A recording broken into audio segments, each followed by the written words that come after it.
భారతదేశం రష్యా మధ్య ఉన్నటువంటి ఒప్పందాలు రోజు రోజుకు బలపడతా ఉన్నాయి. ఈ అమెరికా సుంకాల మోత వేళ కీలక పరిణామం చోటు చేసుకుందని చెప్పుకోవాలి. ఈ విధంగా ఈ వార్తని ఈనాడు దినపత్రిక హైలైట్ చేసింది. ఇక తర్వాత ఈ నిన్నంతా హల్చల్ చేసిన వార్త, ప్రధానమైన వార్త, అది వ్యవస్థీకృత దోపిడీ.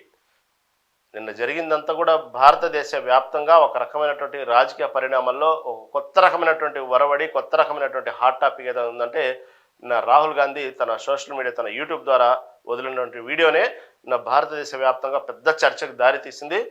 కాకపోతే ఈ వీడియో అది కరెక్టా కాదా, దాన్ని వ్యతిరేకించాలా, చెప్పింది తప్ప ఒప్ప, ఎన్నికల కమిషన్ మీద అతను ఏదైతే ఎన్నికల వ్యవస్థ మీదే, రాజ్యాంగం మీద ఏదో దోపిడీ చేశాడు, రాజ్యాంగం మీదే అనవసరంగా మాట్లాడాడు, దానికి క్షమాపణ చెప్పాలి, ఎన్ని రకరకాల స్టేట్మెంట్లు అన్ని పక్కన పెడితే రాహుల్ గాంధీ ఈ విషయం వదిలేటువంటి యూట్యూబ్ ఏదైతే తన పర్సనల్ ఛానల్ ద్వారా వదిలిన వీడియో మాత్రం చాలా మందిని ఎక్కడో ఒక ఆలోచింపజేసే విధంగా మాత్రం సక్సెస్ అయ్యాడని చెప్పుకోవాలి.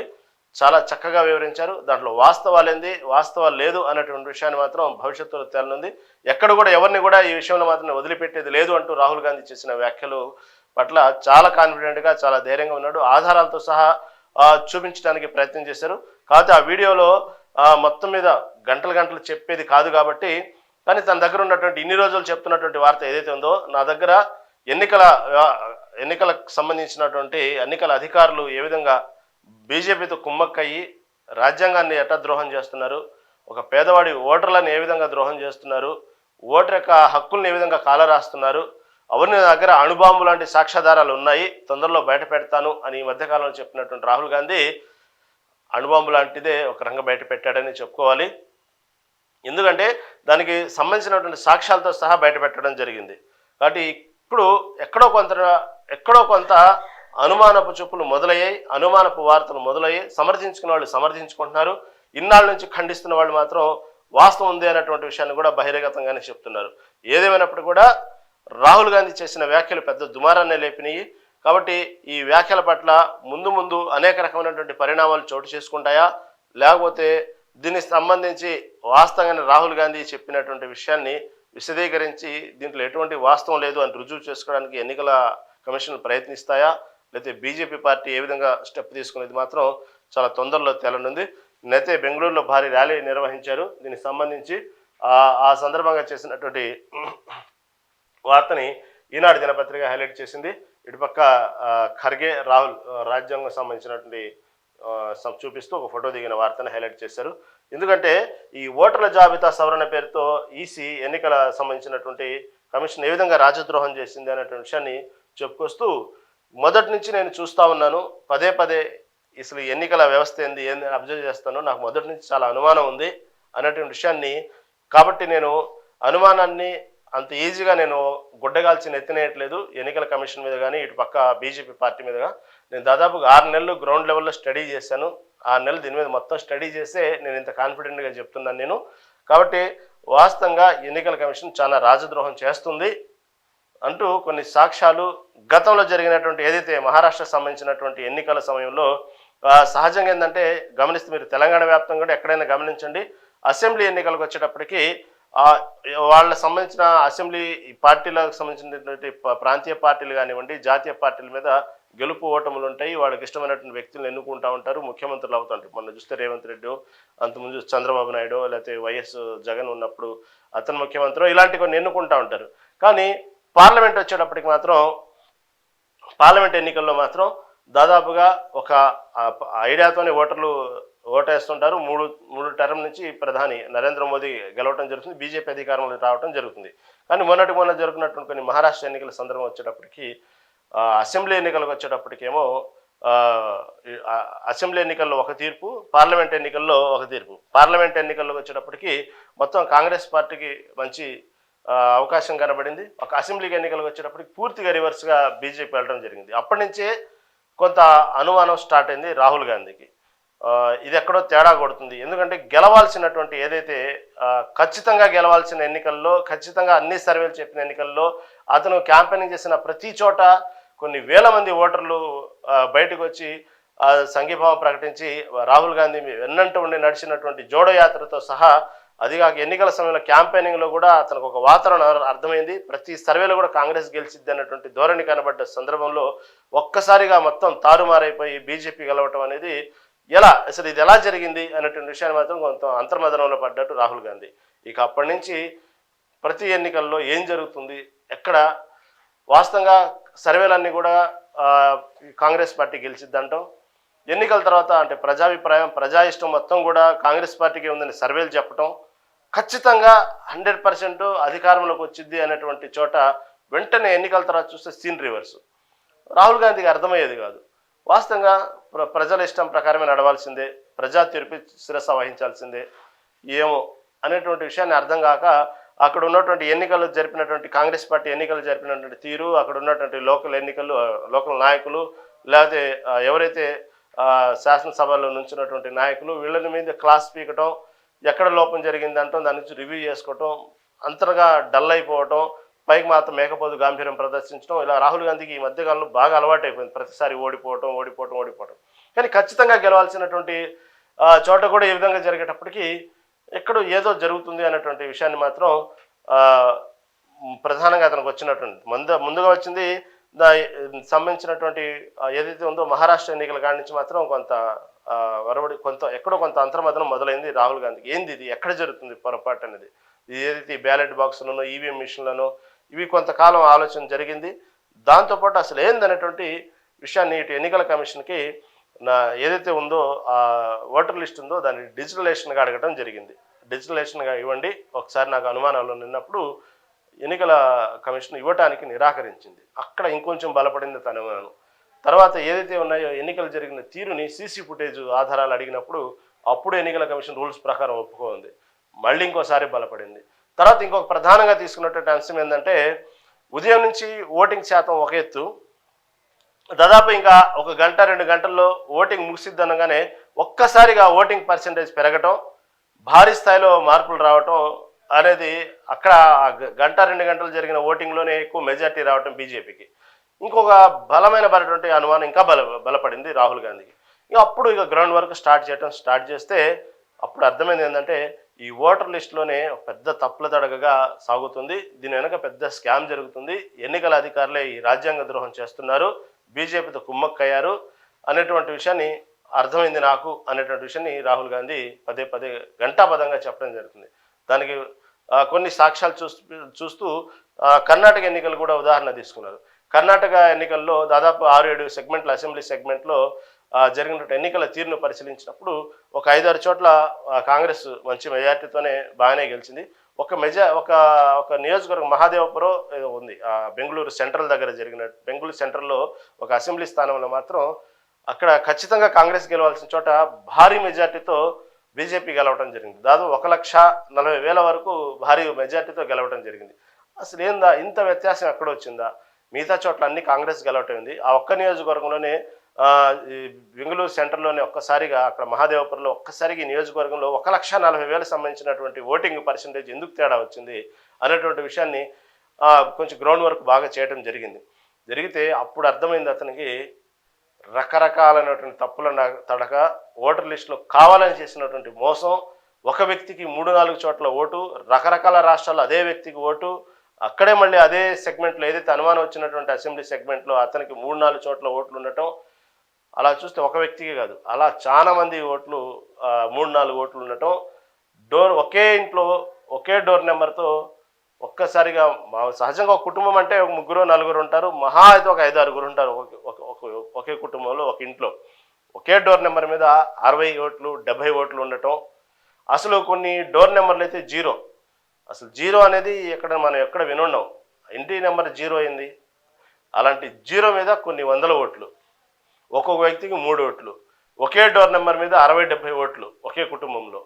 ఈ విధంగా కొన్ని ఓట్లు అయితే అసలు ఫోటో కనబడినట్టు, ఎక్కడో చిన్న ఫోటో కనబడినట్టు అలాంటి ఫోటో ముద్రించటం, రకరకాల పేర్లు, రకరకాలుగా ఒక్కొక్క వ్యక్తికి 5-6 ఓట్లు, మొత్తం ఇంకా గ్రౌండ్ లెవెల్లో స్టడీ చేస్తే ఇలా రకరకాలుగా బయటపడ్డాయి. దాదాపుగా అదొకటను ఫామ్ 6 ఒకటి ఉంది. అంటే కొత్తగా అప్పుడే ఓటు 18 ఏళ్ళు నిండిపోయిన వాళ్ళు కొత్తగా యువకులు ఓటర్లు అప్లై చేసుకుంటారు ఫామ్ 6 ద్వారా. అలాంటి అలాంటినైతే ఒక వ్యక్తే 3-4 సార్లు అప్లై చేసుకోవడం, రకరకాల పేర్లతో అప్లై చేసుకోవడం, అదే వ్యక్తికి 3-4 ఓట్లు. ఆ ఫామ్ 6లో అయితే మరీ ఘోరంగా అసలు ఇన్ని కొత్త ఓటర్లు నమోదు కావటం ఒక్కసారిగా ఇటీవలి కాలంలో చూస్తే 5 ఏళ్లలో ఏదైతే ఓటర్ నమోదైనటువంటి చూసుకుంటే ఒక్కసారిగా ఈ మధ్య కాలంలో 5 ఏళ్లలో నమోదైన ఓటర్లతో పోల్చుకుంటే కేవలం 2 నెలల్లో నమోదైన ఓటర్లు 5 ఏళ్లకు మించినటువంటి 5 ఏళ్ళైతే ఎన్ని ఓటర్లు నమోదవుతున్నాయో దానికి మించినటువంటి ఓటర్ లిస్ట్ ఉండటం, 2 నెలల్లో అన్ని ఓటర్లు కొత్త ఓటర్లు నమోదు కావటం, ఇలా ప్రతి విషయంలో ఎక్కడో తేడా జరుగుతుంది. 1,40,000 మెజార్టీ వ్యత్యాసం తెలిసినటువంటి బీజేపీ పార్టీ 1,14,000 దొంగ ఓట్లు ఉన్నాయి దాంట్లో. చాలా క్లియర్ కట్గా సాక్ష్యాధారాలతో సహా చూపించడానికి ప్రయత్నం చేశారు రాహుల్ గాంధీ. 1,40,000 మెజార్టీతో గెలిచినటువంటి బీజేపీ పార్టీ మహదేవ్పూర్లో ఏదైతే బెంగళూరు సెంట్రల్ దగ్గర 1,14,000 దొంగ నోట్లు మొత్తం బయటకు తీశారు. ఇలా ఈ విధంగా ఇది కేవలం ఒక ఎన్నికల కమిషన్ ఎన్నికలకు సంబంధించినటువంటి రాజద్రోహం చేస్తూ బీజేపీతో కుమ్మకి ఇలా చేస్తుంది అనే విషయాన్ని బహిర్గతంగా చెప్తూ నా దగ్గర సాక్ష్యాలు ఉన్నాయి. సమయం వచ్చినప్పుడు మాత్రం ఎవరిని వదిలిపెట్టము, మా సమయం వచ్చింది, వచ్చిన రోజు మాత్రం మొత్తం బయటకు లాగుతాము, ఇది దాన్ని అంత ఈజీగా వదలము, ఇది చాలా రాజద్రోహం అని చెప్తూ ఇది ఒక పార్ట్ కేవలం. ఇంకా అందరి అనుమానాలు ఉన్నట్టు ఈవీఎంల ద్వారా కానివ్వండి, ఈయన అనేక రకమైన అనుమానాలు ఉన్నాయి. అవన్నీ కూడా నాకు కావాల్సినంత సమయం ఎన్నికల కమిషన్ ప్రోత్సహిస్తే అనేక విషయాలు నేను బయటకు తీసేవాడిని. కావాలనే ఎన్నికల అధికారులు దీని మీద సంబంధించినటువంటి ఏదైతే ఉన్నాయో డిజిటలైజేషన్గా ఉన్నటువంటి ఓటర్ లిస్ట్ కావాలని ఇవ్వట్లేదు, కావాలని సీసీ కెమెరాలు రికార్డింగ్లు ఇవ్వట్లేదు, కావాలని చేయట్లేదు. ఇవ్వచ్చు కదా, ఎందుకు ఇవ్వడానికి లేకుండా ఓన్లీ ఫిజికల్గా ఉన్నటువంటి ఏదైతే ఓటర్ లిస్ట్ ఉన్నాయో దాన్ని మాత్రం ఇస్తున్నారు. దాని ద్వారా కాదు, డిజిటలైజేషన్ ద్వారా అయితే ఇంకా నేను చాలా విషయాలు బయట పెట్టగలుగుతాను. దీనికి చాలా టైం పడుతుంది. ఓటర్ లిస్ట్ ఇవ్వటం వల్ల, ఫిజికల్గా ఇవ్వటం వల్ల. ఇది ఒక్కటే కాదు, ఇంకా అనేక రకమైనటువంటి విషయాలు నేను బయటకు లాగలుగుతాను. కానీ మా సమయం వచ్చినప్పుడు మేము ఎవరిని వదిలిపెట్టను అన్నటువంటి విషయాన్ని రాహుల్ గాంధీ చాలా బలంగా చెప్పడం జరిగింది. దీనికోసం ఎప్పుడైతే మీరు ఆరోపణలు చేశారు, మాకు డిక్లరేషన్ ఇవ్వండి అంటూ ఎన్నికల అధికారి చెప్పడం జరిగింది. లేకపోతే మాత్రం మీరు బహిరంగ క్షమాపణ చెప్పాలి, ఈ విషయాన్ని మాత్రం వదిలిపెట్టము అంటూ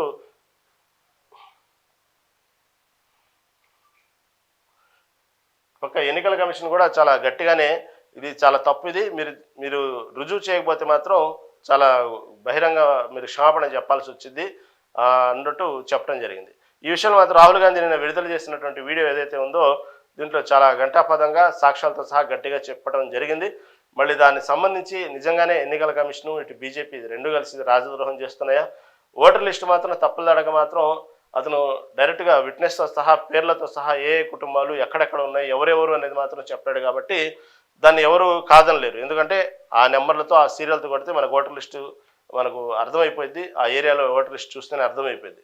అయితే డిజిటలైజేషన్గా ఎందుకు సహకరించట్లేదు, డిజిటలైజేషన్గా సహకరిస్తే వెంటనే నేను చాలా విషయాలు బయటికి తీయగలుగుతున్నాడు రాహుల్ గాంధీ. మళ్ళీ ఇంత చెప్పినప్పుడు ఎందుకు ఎన్నికల అధికారి వాళ్ళ మీద కేవలం బీజేపీ పార్టీతో కలిసి ఇంత రాజద్రోహం చేస్తున్నటువంటి అపవాదు మూటగట్టుకున్న తర్వాత కూడా ఈరోజు కూడా సరే క్షమాపణ చెప్పాలి రాహుల్ గాంధీ, ఇది తప్పని ఉంటే డిక్లరేషన్ ఇవ్వండి అని చెప్తున్నారే కానీ, సరే మీరు ఇంత అనుమానిస్తున్నారు కాబట్టి ఇవ్వటంలో తప్పు లేదు, అది మన రాజ్యాంగ హక్కు, అది అడిగితే ఇవ్వాలి, ఇప్పటికైనా ఇస్తానని చెప్పట్లే ఎన్నికల కమిషన్. ఈ క్షణం వరకు కూడా సరే డిజిటలైజేషన్ ఇస్తాను, సరే మీరు ఏదో చెప్తున్నారు కదా ఆధారాలతో సహా రుజువు చేస్తానని, సరే రుజువు చేయండి అనేటువంటి విషయాన్ని కూడా ఈ సమయానికి కూడా ఇప్పటికి కూడా ఇస్తానని చెప్పట్లేదు.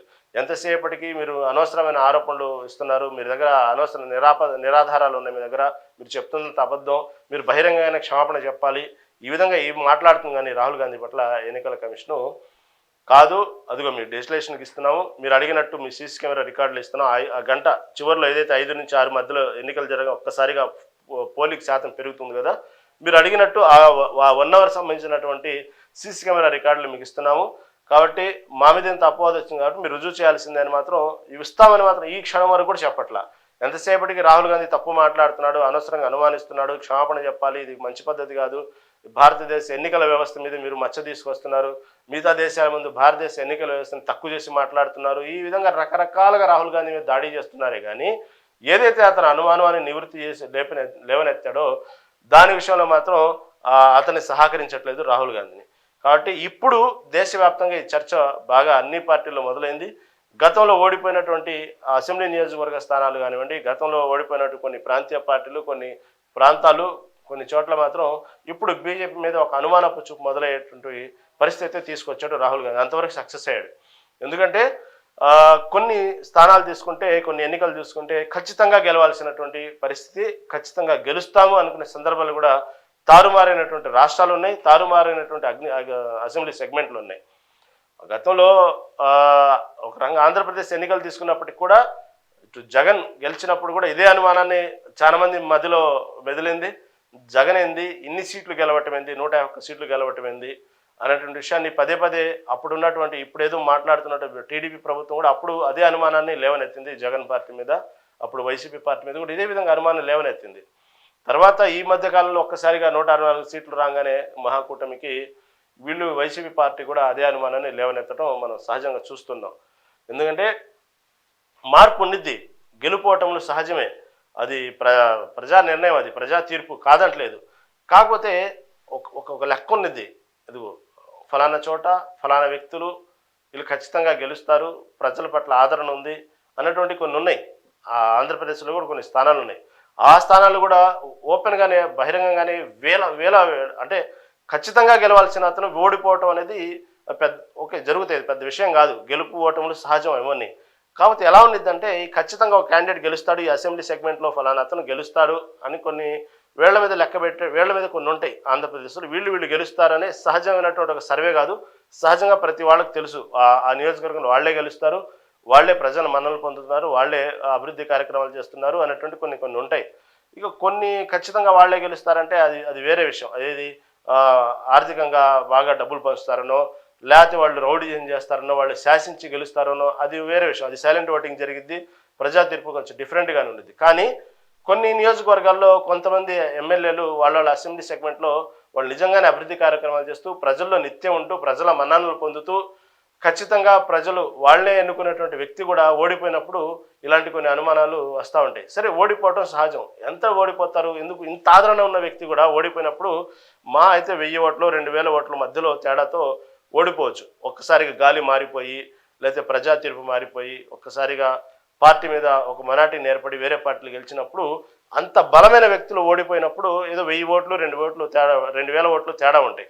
కానీ అలాంటి వ్యక్తులు కూడా గత ఎన్నికల్లో 20,000 50,000 ఓట్ల తేడాతో ఓడిపోయినప్పుడు అనేక మంది ఈ రోజు కూడా ఇది ఎక్కడ జరిగింది పొరపాటు, మింగలేక కక్కలేక, ఎందుకంటే ఇది కేవలం కావాలని చేసినటువంటి ఎన్నికలు, ఇది మొత్తం మోసం ద్రోహం చెప్పడానికి గతంలో వాళ్ళకు కూడా 151 సీట్లు వచ్చినాయి. అంటే అప్పుడు కూడా వాళ్ళు కూడా బీజేపీతో ప్రయాణం చేశారు. అంటే ఇప్పుడు ఏదైతే మహాకూటమికి ఇన్ని స్థానాలు రావడానికి బీజేపీ కారణం, ఏదో కలిసి ఏదో చేశారు, ఏదో జిమ్మికు చేశారని మీరు అనుమానంగా మాట్లాడుతున్నప్పుడు, గతంలో మీకు 151 సీట్లు వచ్చినప్పుడు కూడా మీరు దాన్ని ఒప్పుకోవాలి. అలాంటప్పుడు అప్పుడు మీరు బీజేపీతో ప్రయాణం చేశారు, అది కూడా నిజమైన గెలుపు కాదా? మళ్ళీ బీజేపీతో మీరు అలాగే చేశారా అంటే దానికి సమాధానం లేదు. వీళ్ళు చేస్తేనేమో, వీళ్ళు గెలిస్తేనేమో ఏదో చెప్పినట్టు మేము చేస్తే సంసారం, ఏదో మిగతా వాళ్ళు చేస్తే ఏదో అయింది అన్నట్టు, వీళ్ళు గెలిచినప్పుడేమో బీజేపీతో కలిసి ఏదో జరిగింది, ఏదో ఈవీఎంల తేడా జరిగింది, కావాలని గెలిచారని బహిరంగంగానే మీరు చెప్తున్నారు. మరి అలాంటప్పుడు మీకు 151 సీట్లు వచ్చినప్పుడు, అలాంటి అనుమానమే వీళ్ళకి కలిగినప్పుడు మీరే విధంగా సమాధానం చెప్పుకుంటారు? కాకపోతే ఈసారికి పోయినసారి డిఫరెంట్ ఏంటంటే, ఎన్నికలు ఆంధ్రప్రదేశ్ చూసుకుంటే ఇందా నేను చెప్పినట్టు ఖచ్చితంగా గెలవాల్సిన స్థానాలు, ఖచ్చితంగా ప్రజాదరణ పొందినటువంటి వ్యక్తులు ఉన్నప్పుడు వాళ్ళు ఒక్కసారిగా 20,000 30,000 ఓట్ల తేడాతో ఓడిపోయినప్పుడు అక్కడ అనుమానాలు వచ్చినాయి చాలా మందికి. కానీ అది అనుమానమే, ఏది నిజం కాదు. మనకు తెలియకుండా మనం ఏది కూడా దాని గురించి ఖచ్చితంగా బల్లగుద్ది చెప్పకూడదు. కాబట్టి ఇలాంటి కొన్ని ఈ మధ్యకాలంలో బాగా నడిచినటువంటి వార్త ఏదంటే మొన్న జరిగినటువంటి ఎన్నికలు. మరి మొదటి నుంచి తెలంగాణ దేశం మొత్తం ఒక ఎత్తు, కానీ తెలంగాణ ఎన్నికలకు వచ్చేటప్పటికి ఇక్కడ మొదటి నుంచి బీజేపీ అధికారంలో రావాలి అనేటువంటి గట్టి పట్టుదలతో ఉంది. తెలంగాణలో అధికారంలో రావాలని ఇక్కడ ఉన్నటువంటి ఎంఐఎం పార్టీతో ఉన్నటువంటి ఏదైతే ఎంఐఎం పార్టీని ఎప్పటికైనా సరే ఎంఐఎం పార్టీ మీద ఆధిపత్యం చలాయించాలి, కొన్ని సామాజిక కోణాల్లో కానివ్వండి, ఇటు ఉన్నటువంటి కొన్ని మతపరమైనటువంటి వ్యవహారాల్లో కానివ్వండి, బీజేపీకి ఎంఐఎం పార్టీకి ఉన్నటువంటి శత్రుత్వం వల్ల ఎప్పటికైనా సరే తెలంగాణలో అధికారంలో రావాలి, గోల్కొండ మీద జాతీయ జెండా ఎగరేయాలి, గోల్కొండ మీద బీజేపీ జెండా ఎగరేయాలి, ఇలాంటి డైలాగులు మాట్లాడుతున్న వేళ మరి మొన్నటి జరిగినటువంటి ఎన్నికల్లో రాహుల్ గాంధీ చెప్పినట్టు మిగతా స్టేట్లన్నీ ఇలా విధంగా మేనేజ్ చేస్తున్నప్పుడు మన తెలంగాణలో ఎందుకు మేనేజ్ చేయలేకపోయింది అనేటువంటి విషయాన్ని కూడా ఇది కూడా దానికి ఆన్సర్ లేదు అక్కడ ఆ విషయానికి వచ్చేటప్పటికి.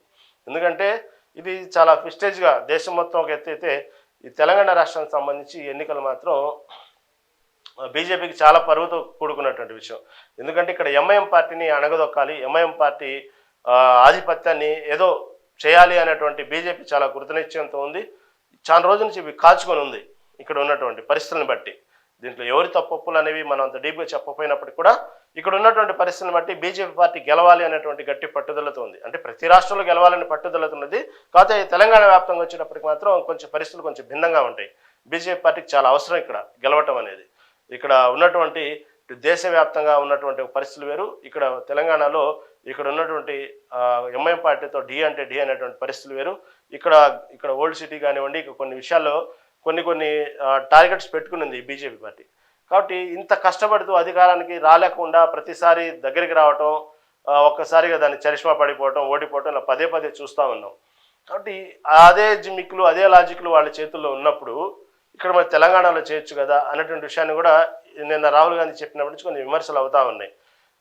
ఇలాంటి అనుమానాలు వచ్చినప్పుడు అవును కదా, నిజమే కదా, చేయొచ్చు కదా, తెలంగాణలో కూడా ఈ విధంగా ప్రవర్తిస్తే తెలంగాణలో కూడా బీజేపీ ఇలాంటి పద్మవ్యూహం వేస్తే అధికారంలో వచ్చేది కదా, ఎందుకు అధికారం వదులుకునిద్ది అనే విషయాన్ని కూడా కొంతమంది విశ్లేషకులు ఆలోచిస్తున్నటువంటి విషయం. ఏదేమైనప్పుడు కూడా రాహుల్ గాంధీ చేసినటువంటి చర్చ, రాహుల్ గాంధీ చేసినటువంటి యూట్యూబ్ వీడియో మాత్రం ఇప్పుడు అన్ని పార్టీల్లో చర్చ మొదలైంది. ఈ మొన్నటికి మొన్న ఏదైతే సుప్రీంకోర్టు రాహుల్ గాంధీని అసలు భారతీయుడివేనా, భారతీయుడిలాగా మాట్లాడట్లేదు, నువ్వు ఎందుకు దేశ సంరక్షణ సరిహద్దులకు సంబంధించిన విషయాన్ని నువ్వు పార్లమెంట్లో ఎందుకు లేవనెత్తుతావు, అసలు నువ్వు ఏ విధంగా వాళ్ళని శంకిస్తావు, నువ్వు సోషల్ మీడియా ద్వారా ఈ విధంగా చేయడం ఎంతవరకు సబబు, సోషల్ మీడియా ద్వారా ఎందుకు ప్రచారం చేస్తున్నావు భారతదేశం యొక్క సరిహద్దు ప్రాంతాల గురించి, వాళ్ళ రక్షణ వ్యవస్థ గురించి, చైనా భూభాగంలోకి వచ్చిందని నువ్వు ఎలా చెప్పగలవు, ఇది కరెక్ట్ కాదు, అసలు నువ్వు భారతీయుడివేనా అనేటువంటి ప్రశ్న అయినప్పుడు వీళ్ళందరూ దానికి సంబంధించినటువంటి బీజేపీ పార్టీ చాలా విమర్శించింది రాహుల్ గాంధీని. అదేవిధంగా సుప్రీంకోర్టు చెప్పిన వ్యాఖ్యల్ని బాగా వాడుకొని హైలైట్ చేస్తుంది. కాబట్టి ఇప్పుడున్న పరిస్థితుల్లో అసలు భారతదేశ ఎన్నికల వ్యవస్థనే తప్పుపట్టడం అనేది మళ్ళీ ఇప్పుడు ఈ పరిణామాలు ఎటు నుంచి ఎటు దారితీస్తాయి, మళ్ళీ దీన్ని సుప్రీంకోర్టు వరకు వెళ్తే సుప్రీంకోర్టు ఏ విధంగా మళ్ళీ రాహుల్ గాంధీకి ఏ విధంగా చెప్పింది. మొన్నటికి మొన్న జరిగినటువంటి విషయాల్లో భారతీయుడు అని నిరూపించడానికి, భారతీయుడు అనే ఒక సర్టిఫికేట్ ఇవ్వడానికి సుప్రీంకోర్టుకి అవసరం అనేటువంటి విషయాన్ని కూడా ప్రియాంక గాంధీ చెప్పడం జరిగింది. అంటే ఏం అవసరం అనేటువంటి పెద్ద మాట కాకపోయినా కూడా అతను భారతీయుడా కాదా అనేటువంటి విషయాన్ని సుప్రీంకోర్టు రుజువు చేయడానికి అవసరం లేదు అనేటువంటి విషయాన్ని ప్రియాంక గాంధీ చెప్పడం జరిగింది సోదరిగా. కాబట్టి మొన్నటికి మొన్న ఈ విధంగా సుప్రీంకోర్టు అసలు భారతదేశకు పరువు తీస్తున్నావు అనేటువంటి విషయాన్ని మాట్లాడినటువంటి సుప్రీంకోర్టు ఇప్పుడు ఇది కూడా అలాంటిదే. దగ్గర ఇక్కడ ఎన్నికల వ్యవస్థని అసలు మొత్తం భారతదేశ ఎన్నికల వ్యవస్థనే తప్పుపడుతూ అవసరమైతే పార్టీ అధికారాలనే మార్చేటువంటి వ్యవహారం, అంటే ఏ పార్టీ కావాలో ఆ పార్టీ రావాలి, ఆ పార్టీ కావాలి అనేటువంటి వ్యవస్థను తీసుకొచ్చేటువంటి ఎన్నికలు లాగా మాట్లాడాడు రాహుల్ గాంధీ. మీరు ఎలా అనుకుంటే అలా, అంటే దాదాపుగా మూడు తరం నుంచి ఒక్కసారిగా బీజేపీ పార్టీ గెలవటం పట్ల అనేక అనుమానాలు లేవనెత్తిన వేళ అవును ఎన్నికల కమిషను బీజేపీ పార్టీ కుమ్మక్కైతే వాళ్ళు కావాలనుకుంటే అధికారంలో రావచ్చు, అలా ఉంది. అసలు ఎన్నికల వ్యవస్థ మొత్తం తప్పు, అసలు ఎన్నికలు నడుస్తున్నటువంటి తీరే తప్పు, భవిష్యత్తులో ఎన్నికలు కూడా ఉండవు, ఈ విధంగా ఉంటాయి అన్నటువంటి విషయం రాహుల్ గాంధీ పదే ఈ మధ్యకాలంలో చెప్పడం, నిన్న యూట్యూబ్ వదిలినటువంటి వీడియోలో మొత్తం ఆధారాలతో సహా చెప్పిన తర్వాత ఇప్పుడు భారతదేశ వ్యాప్తంగా అన్ని రాజకీయ పార్టీలు చర్చ మొదలైంది. ఇది ఇంతటితో పోదు, దీని గురించి అనేక పార్టీలు ఏకమవ్వటమా, దీని గురించి ఇంకా నిలదీయటమా, లేకపోతే ఎన్నికల కమిషన్ రుజువు చేయడానికి కోసం రాహుల్ గాంధీ అడిగిన సాక్ష్యాలు ఇవ్వటమా, ఏది జరిగితే మాత్రం ముందు చూద్దాం. ఇది ఈరోజు ప్రధాన పత్రికలోని ప్రధాన అంశాలు. చూస్తూనే ఉండండి మెగా 9 టీవీ.